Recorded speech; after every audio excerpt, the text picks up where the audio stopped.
Bună, sunt eu, Prințesa Spracotien și astăzi vreau să vă arăt ingredientele mele pentru slime. Nu voi face acum slime, dar voi face seara slime-ul și voi posta. Da. O să-mi iau telefonul la țară unde mă duc. Da, ok. Să vă arăt ingredientele. Deci vă trebuie aracet. Eu am luat de la această firmă de aracet. Eu vreau să am 2 de aracet ca să se facă mai mare. Să fie mai mare slime-ul. Le punem aici pe aracet. Da?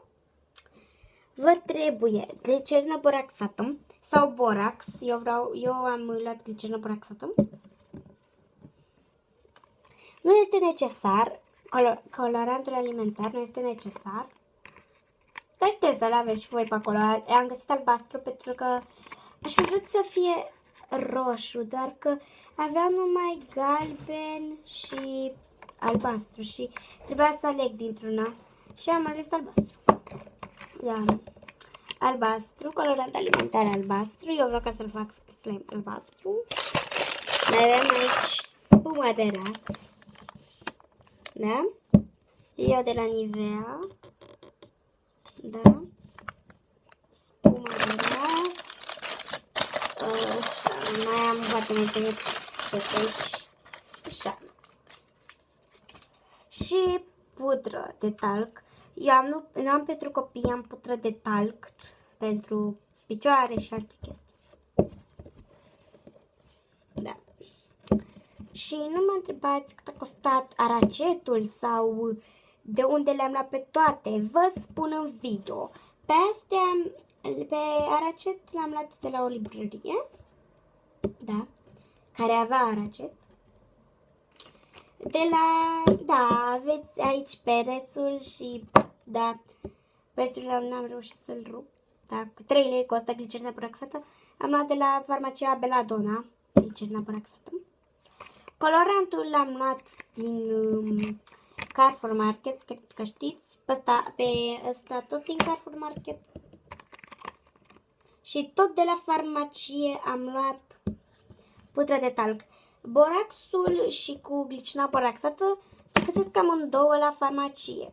Doar că boraxul trebuie găsit numai la farmacii care fac preparate. Eu aș fi vrut borax, doar că n-aveau borax și am zis hai glicină boraxată să văd dacă au. Și aveau glicină boraxată. Da, o să fac slime în sfârșit. Mai aveam un slime imediat să vă aduc. Ce în camera mea nu mai spun. Și am avut acest slime care l-am luat acum o lună sau 2, o lună sau acum 2 luni de zile. Da, o lună de zile sau 2 luni de zile. Pe acest slime, știu că l-am luat din iulie, deci și a trecut 9 septembrie de când l-am luat. Deci 2 luni are și puțin. Și pe aici, vedeți, a ieșit slime-ul, pur și simplu, nu știu, și slime-ul și este foarte lipicios pe mâini, super lipicios pe mâini, adică nu e slime. Nu vreau să-l iau pe tot, doar dacă mă dau cu apă rece. Pot să-l iau pe tot și să-l fac și să... Dar numai de foarte puține ori pot să-l iau și acum trebuie să mă spăl pentru că nu pot să mă iau pe slime. Da. Ce să mă spăl?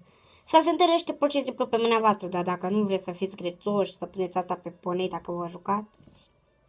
Și acest slime este pur și simplu unele din slime-uri de alea stricate care ți se lipesc pe mâini. Știți, eu mai am întâlnit, am mai avut și alt tip de slime. Nu mai pot să iau până eu.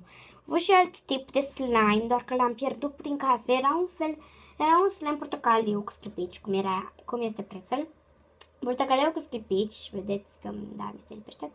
Portocaliu cu sclipici, care era un slime foarte tare, că se și întindea, se și făcea pe mâini și nu se lipea deloc, doar că nu l-am mai găsit, pentru că l-am luat de undeva.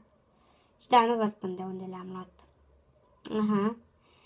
Deci, acesta a fost videoclipul, sper că v-a plăcut ingredientele mele slime și spuneți în comentarii dacă am destule ingrediente. Uleiul de bebeluș n-am vrut să-l iau pentru că Da, nu vreau să-l iau. O să-mi iasă totuși, cred că ceva. Bine, acesta a fost videoclipul. Sper că v-a plăcut.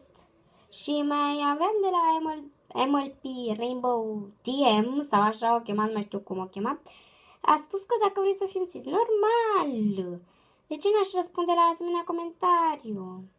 Bine, pa!